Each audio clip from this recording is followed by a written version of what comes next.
hell? A massive explosion erupts inside the cabin of a commercial jet. Mayday! Mayday! Mayday!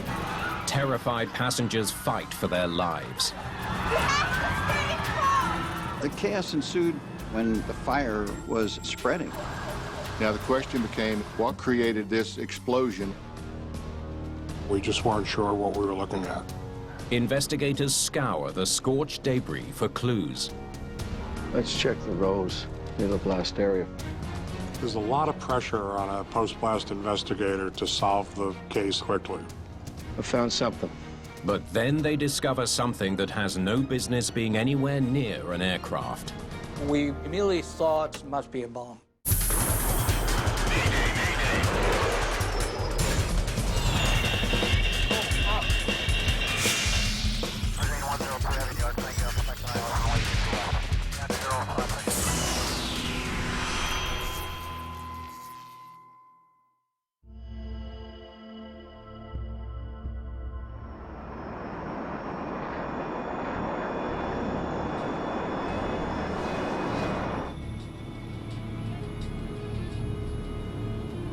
Hualien Tower, good afternoon.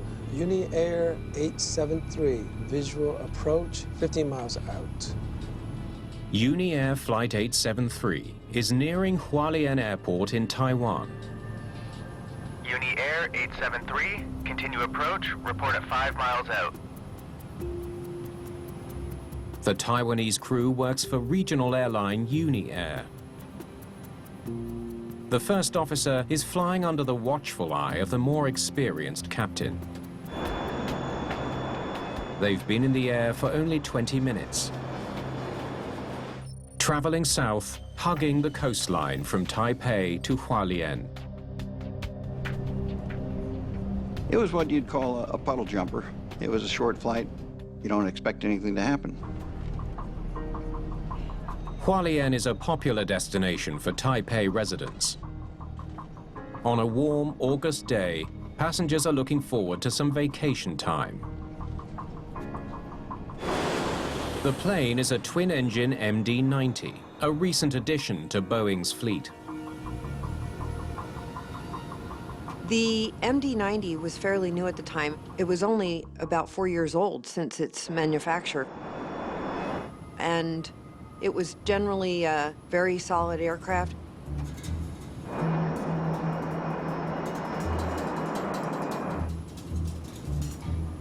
Flaps 11. Flaps 11. The crew prepares to land right on schedule, on the small single runway used by both civilian and military flights.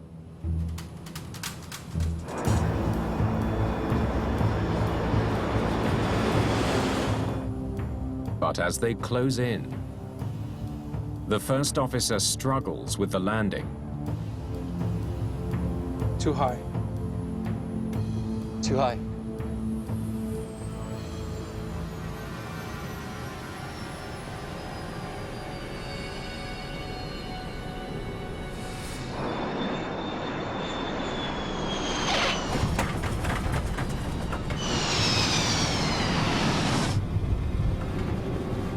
It was a little bit of a bumpy landing. Wasn't anything highly unusual. You were sinking too fast.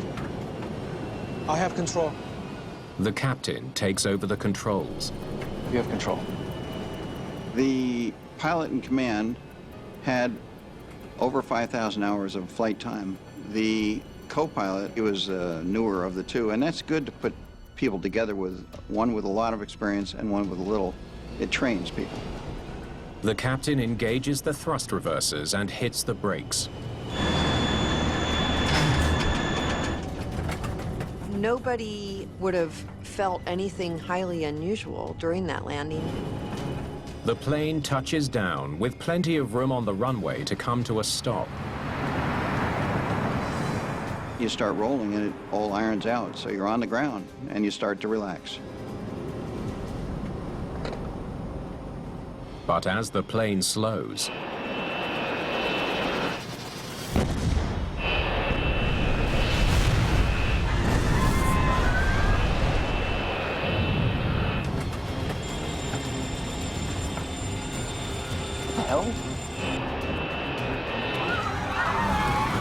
A fire erupts immediately and spreads quickly. Passengers instantly panic. You introduce fire to an enclosed vessel, it becomes a very dangerous situation. There's nowhere for that fire to exasperate itself, and there's oxygen to propagate the fire. Moments after the fire starts, the power goes out. Mayday, Mayday, Mayday!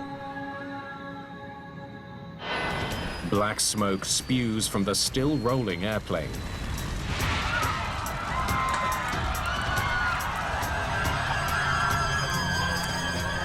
They would have been faced with an urgency to get out of that airplane as quickly as they could. Panic is as dangerous as the fire.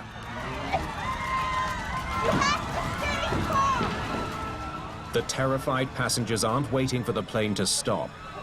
They rush for the exits. The chaos ensued because the aircraft was still rolling when the fire was spreading. You can't expect any passenger to just sit in a seat and wait for an evacuation. Seconds after the blast, the plane comes to a complete stop. The captain issues the order. Evacuate, evacuate, evacuate! Fire is consuming the passenger cabin with terrifying speed. You have trouble seeing, you have trouble breathing, you have the threat of burn injuries. Go check on the cabin. Go!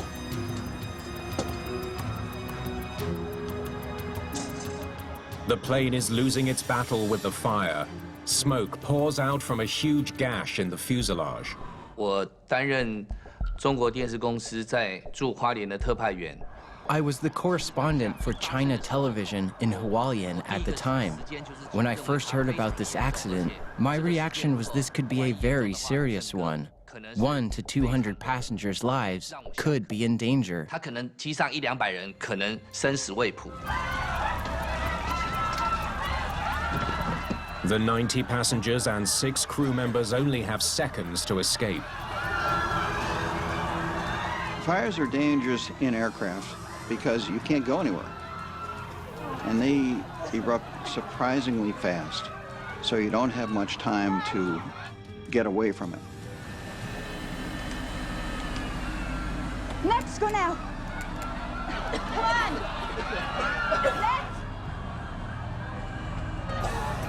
Let's go now.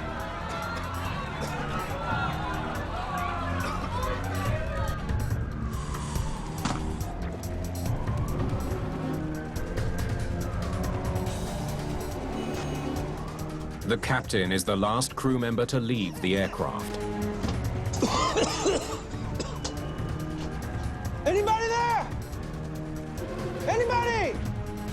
Like some ship captains do, he stayed with his aircraft and made every effort to make sure everybody was off.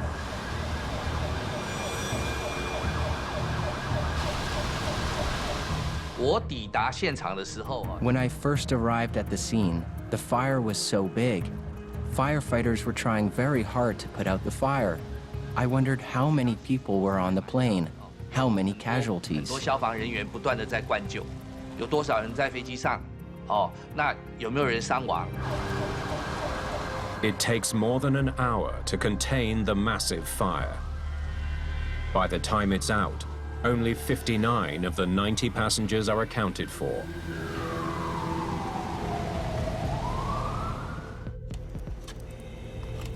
When firefighters finally extinguish the massive inferno, they board the ruined plane looking for the missing passengers. A lot of people sometimes get knocked over, people step on them. There's all sorts of chaos going on inside that cabin because of the fire. We thought for sure somebody would be stuck in there somehow. The firemen didn't know how many people were still in there.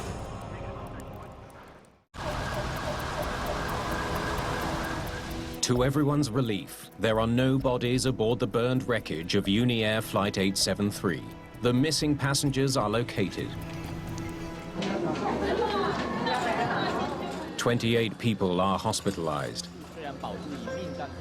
many suffering from serious burns. They include a pregnant woman who loses her unborn child. One passenger will later die in hospital. But it could have been much, much worse. If that aircraft had still been up at cruise altitude, nobody's probably going to survive.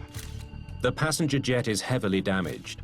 It will be up to a small team of investigators to figure out what caused so much destruction and threatened so many lives.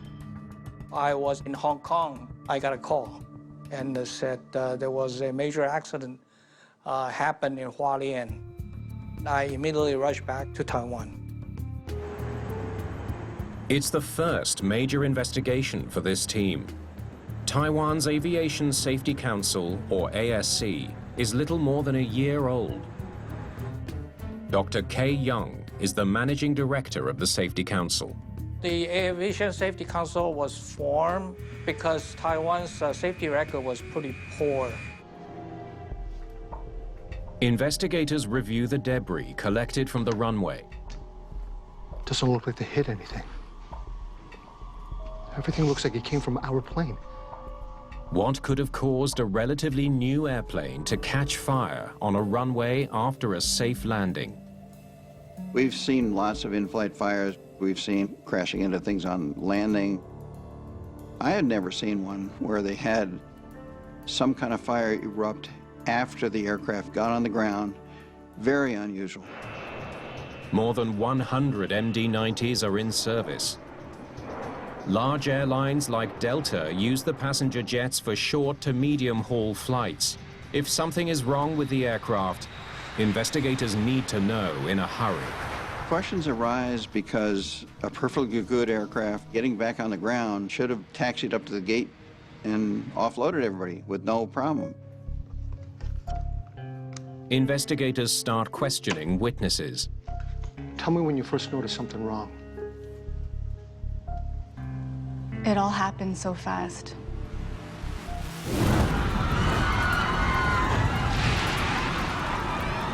A flight attendant reports that she was just about to make the landing announcement when she heard an explosion.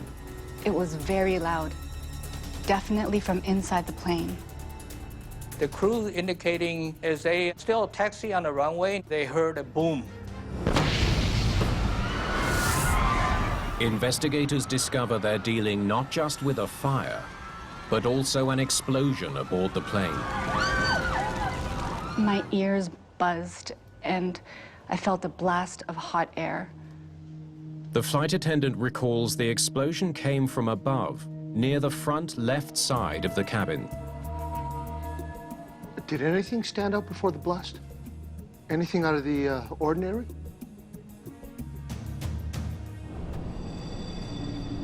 Everyone who was in the cabin says much the same thing.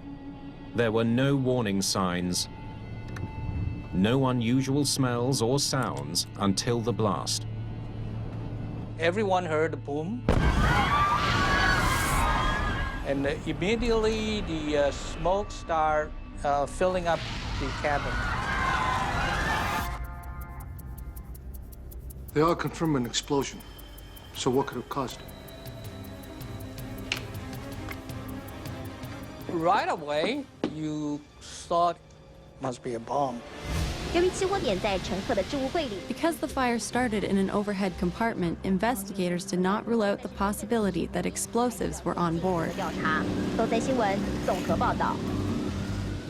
The pressure to find answers is building. There's speculation that a bomb might be to blame. The media's attention made the investigation harder. That's always the case. Police launch a criminal investigation separate from that by Dr. Young's aviation team. The criminal investigation is looking for who is responsible. The safety investigation is focused on finding out the probable cause and how to try to avoid such similar accident would happen again. 飞航安全委员会 Within 4 days, investigators from the United States National Transportation Safety Board and Federal Aviation Administration arrived to assist in the investigation. The aircraft was relatively new, so we were concerned that something in the design might have set this fire off.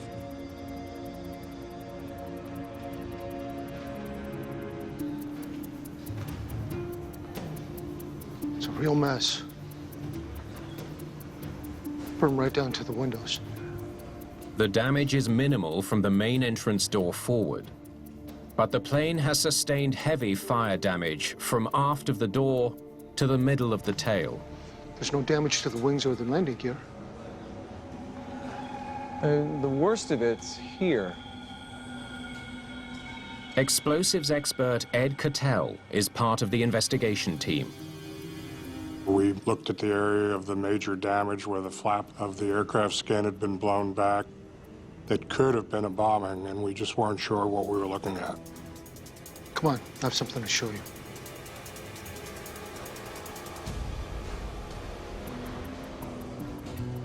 Everything we found on the runway is here. The Taiwanese have started moving debris from the runway into the hangar. Any one of these pieces could be crucial evidence. There's a lot of pressure on a post-blast investigator to solve the case quickly. There's also a lot of predetermined, I know this was a bomb, you know, I mean, it had to be a bomb. What you have to do is you have to dissociate yourself from all of that, and you have to follow the evidence. That approach soon takes Cattell on a reconnaissance mission inside the burnt-out aircraft. Everything is soaked by the water used to douse the flames, damaged in the evacuation, and buried in dust. My senses are overwhelmed with the smell of a burned-out fuselage. Burn marks everywhere, there's soot, there's debris. The scorched wreckage is overwhelming, even to a veteran like Cattell. I was absolutely shocked by the amount of damage. You're thinking people were injured here, and I have to try to figure out what happened. Cattell must pinpoint where a bomb could have detonated. To a layman's eye, the debris all looks the same. But Cattell knows exactly what to look for. Look all the way back to the rear, look forward towards the cockpit, and then stop and focus on, okay, where did this start? Where's the center of all of this? Is you always try to go to the point of detonation. His trained eye quickly identifies the likely detonation point, the burnt-out hole above row 8 where the overhead bin once was. When a high explosive goes off, it gives off jets of really, really high temperature hot gases. And they literally will burn through a piece of metal, tiny, tiny little holes that will almost look like the surface of the moon. Finding those pieces is essentially what we would call the silver bullet. But instead of the telltale holes, he finds the skin ripped open along the rivet lines that join sections of fuselage together. We had a whole section of fuselage that tore along the rivet lines. The effects were more of a pushing and heaving than a shattering in a really high pressure, high explosive event.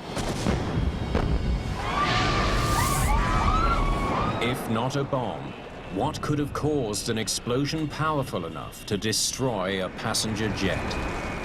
We have to try to figure out what caused it.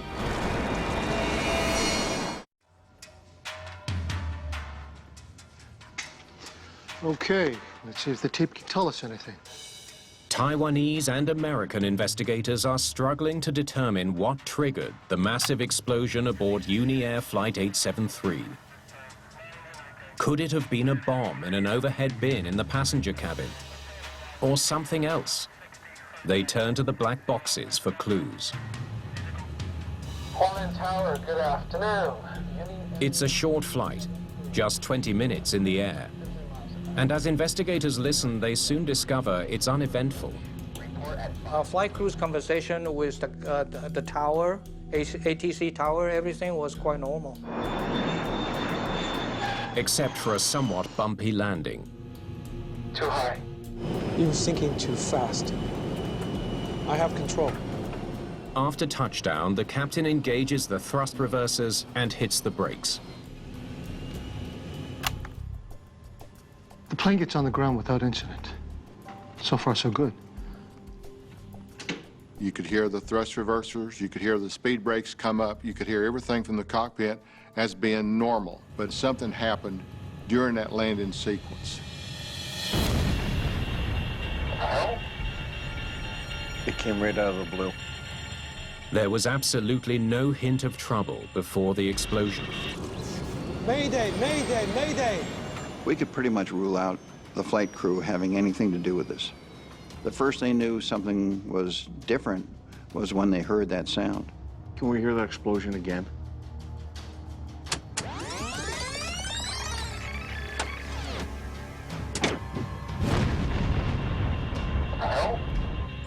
The boom was fairly dull, the time interval, slightly prolonged.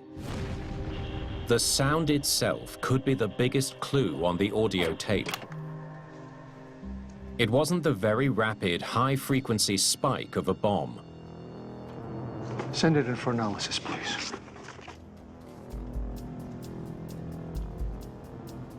The sound of the explosion on board Flight 873 is compared to sounds of various types of explosions. So we compare all the acoustic data from the NTSB from various different sources.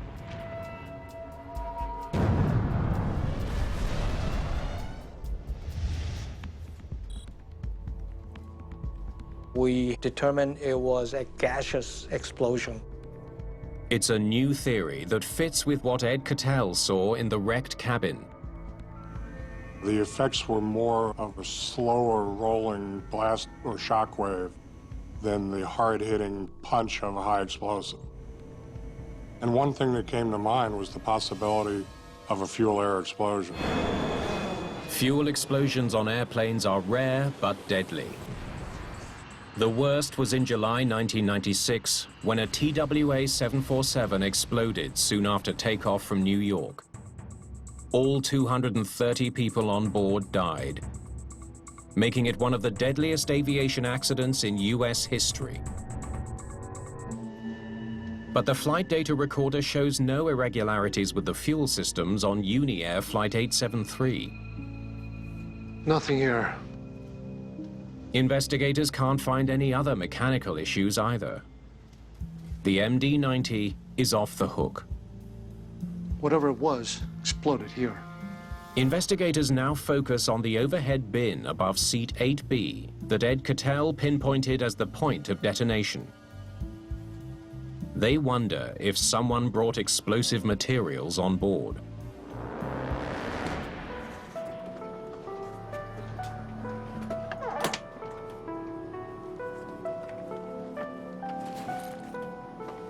The flight attendant said they noticed nothing unusual going into that bin. So what happened in this bin during the short 20-minute flight to Hualien?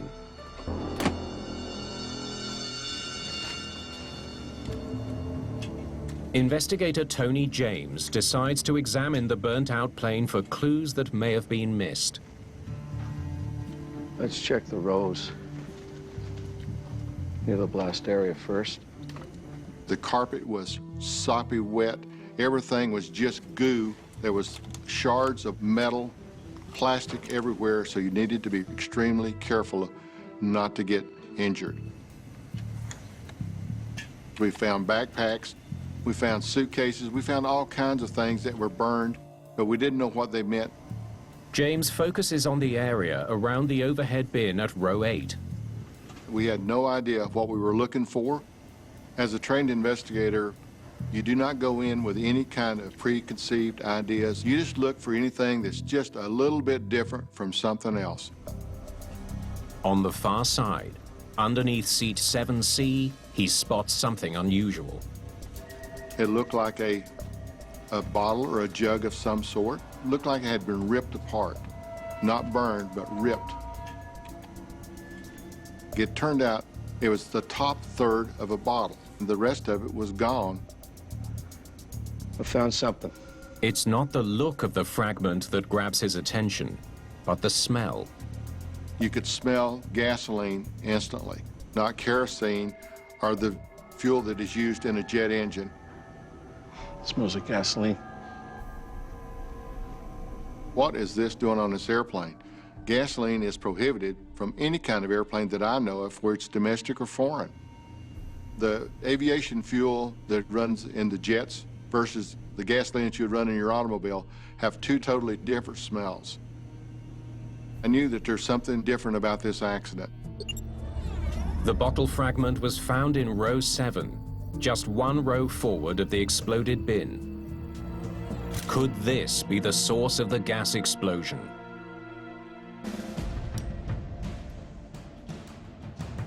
Investigators order up a chemical analysis of the bottle fragment. I don't understand why there'd be gasoline here, but that's really piqued my interest, that could be the fuel that somehow ignited, causing that explosion to rip open the side of the airplane. I'm really excited that we may be onto something. The fragment is soon identified as coming from a bottle of a common brand of laundry bleach. But lab results show that it wasn't bleach in the bottle. No question about it. It's gasoline. It was indeed gasoline, 92 gasoline, which you can find very commonly from any gas station. It's a remarkable discovery. An innocent-looking 750 milliliter bottle is now the prime suspect in the accident investigation. Everybody sort of say, well, bingo, we found the golden nugget. Investigators believe someone swapped the bleach for gasoline. Gasoline could have leaked out during the flight. Maybe. The team gets their first big break, but it raises new questions. Why would anyone bring gasoline onto an airplane? The next question was, how is gasoline on board the aircraft? Could an explosion and fire aboard UNI Air Flight 873 really have been caused by a small bottle of gasoline? This could take a while. The discovery of a bottle fragment with traces of gasoline on it has investigators perplexed. I want to look at the screening tapes from Taipei Airport and see if there's anything unusual, see if we can tell who carried this bottle onto the airplane. It's a painstaking process, with hours of footage to review. Nothing yet. We're looking for things that are beyond the normal. We're looking for suspicious behavior. We're looking for items that are singled out by the screeners. We're looking for something that's not right. Look at this. A security guard has pulled over a passenger to inspect his bag. The contents proved to be unusual. There were 4 items that were cause for concern. There was a bottle of camping fuel. There was another large can of insecticide, which typically has propellants that are explosive. The inspector confiscates the camping fuel and insecticide.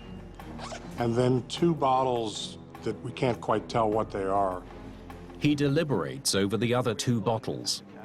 The screeners really drilled down on reading the labels of these 2 bottles.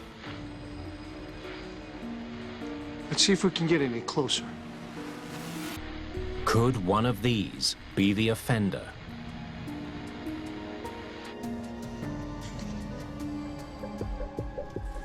Sure looks like a match. It turns out the 2 bottles are identical and are the same brand of bleach as the fragment found on the plane. The guard just put them back. The security person then looked at the contents and read the contents, did not remove the cap, did not smell it, but gave it back and put it back down.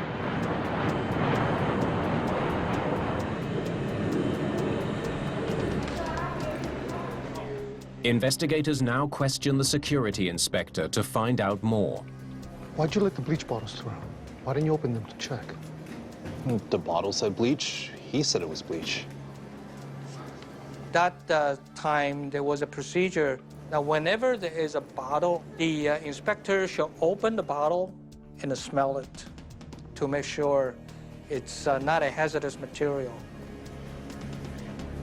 We're opening the family cabin, needed to clean. Oh, okay. He did not actually open the cab and smell it and just let it go. Can you tell me anything about the passenger carrying the bleach bottles? Sure, I recognized him right away. Investigators discover that the man who carried the bottle through security was a Taiwanese celebrity named Koo Chin-shoy. The suspect was a very famous decathlon champion. Almost everybody knew him. Koo Chin-shoy was from Hualien, but was famous for decathlon throughout Taiwan.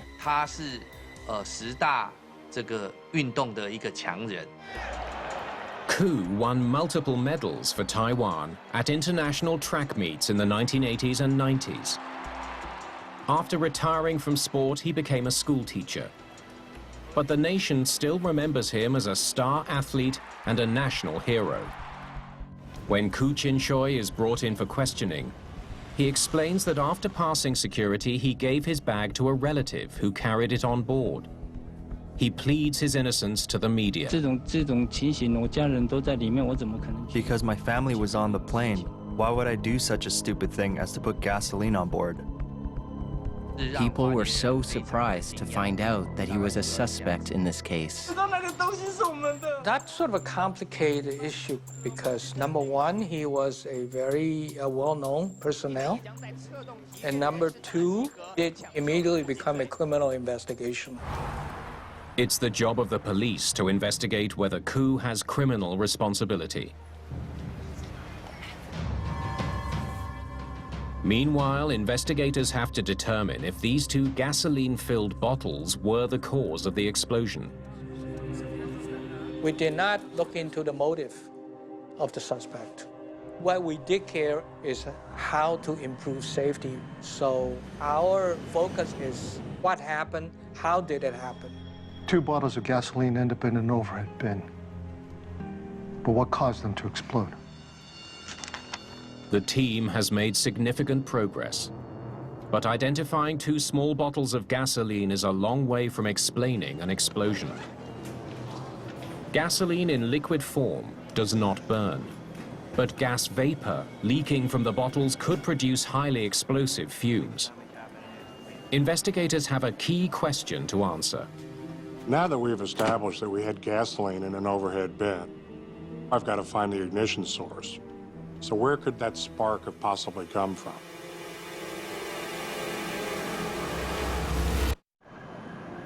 To understand how 2 small bottles of gasoline could destroy a commercial jet, kill 1 passenger, and injure dozens more, investigators need to determine how the gasoline ignited.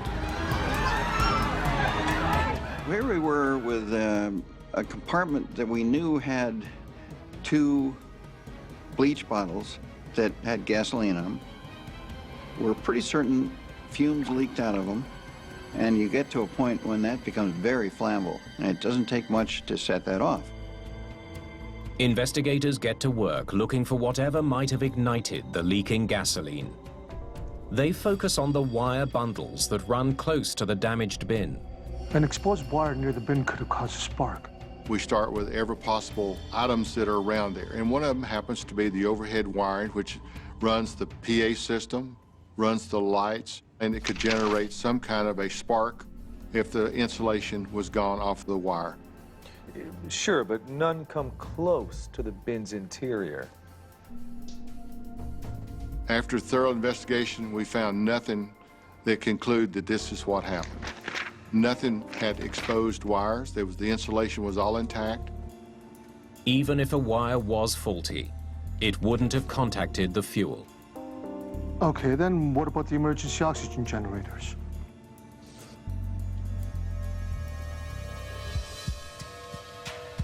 An oxygen generator, which provides a passenger with oxygen in an emergency, is another possible culprit. They've been collected from the wreckage site. We need to check these retaining pins. They're part of the safety demonstration at the start of every flight. If the cabin depressurizes, the mask drops down and you pull on it to release oxygen. The action of pulling the mask releases a retaining pin in the generator. That causes chemicals to react with each other and produce oxygen. These generators have been implicated in a previous plane crash. In 1996, a value jet flight crashed into the Florida Everglades, killing all 110 people on board. A fire in the DC-9's cargo area was linked to improper storage of oxygen generators. The ensuing investigation showed the units were highly flammable under certain conditions. They were stored in a box, and they were not properly secured with a pin, and it generated the heat and created a major explosion. A missing pin on one of the UNI Air generators may have led to the explosion. When you pull the pin to use them, they generate a tremendous amount of heat. So this is one of the areas we wanted to check. All the pins are intact. But investigators find that none of the generators have been activated. It's another dead end. As Ed Cattell considers what else could have caused the spark on board the flight, lab technicians go through the exhaustive process of identifying all the debris from the aircraft and runway. They make a curious discovery. It was a motorcycle battery. And that motorcycle battery was also actually something should not be on the aircraft. This burnt, beaten-up 12-volt battery takes the investigation down an entirely new path. This motorcycle battery was found a couple of rows away from the bottle, and the top of the battery has been damaged, and it's exposing the poles, the positive and the negative terminals. They're open, and the area around them is damaged. So all of a sudden, we have another possible ignition source. The poles have wire fragments attached to them, but not the kind used to hook the battery up to a motorcycle. That's another question. What was this battery used for? If it had wires attached to it, it probably wasn't being used on a motorcycle. Maybe it was being used to power a light or an inverter or something. But this is highly unusual. If the live wires were jostled during flight, the two ends could make contact, causing a spark.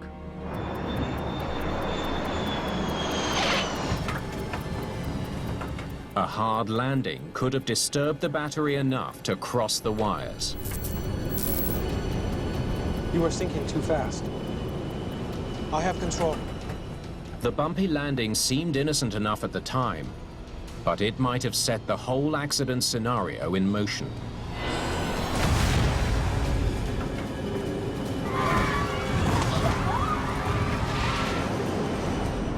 Two 750 milliliter bottles of gasoline and a 12-volt motorcycle battery in an overhead bin is just a recipe for disaster.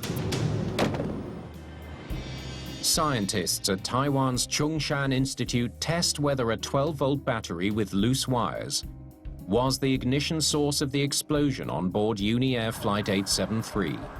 They test one identical to the one found in the plane's debris. The Taiwanese forensic experts were able to create the spark with the same type of battery. Looks like it was the battery. Investigators finally believe they have all the pieces of the puzzle. Vapor from the leaking bottles of gasoline and a battery that provides the spark. The gasoline may have leaked, created a vapor inside of that overhead bin, and as the aircraft came to a sudden stop,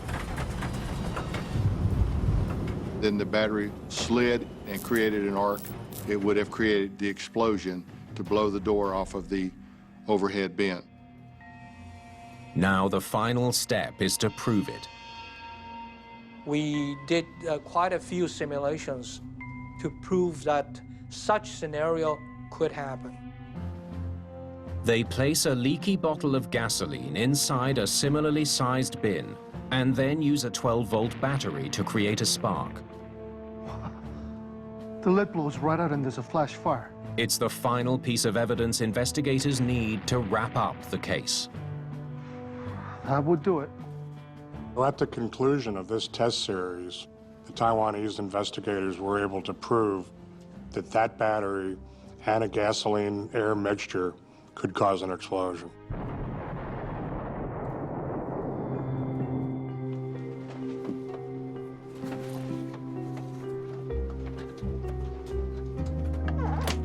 It was the perfect storm of unlikely events. Leaking gas filled the bin with fumes.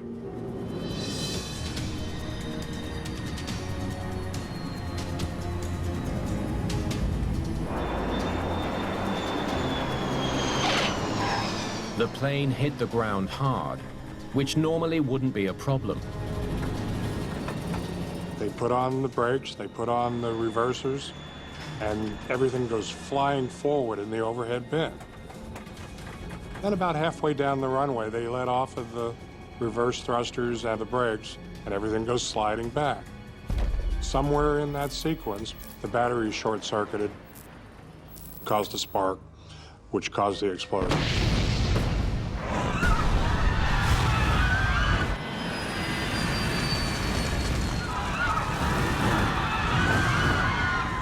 Just a tragic collection of missteps leading to this disaster.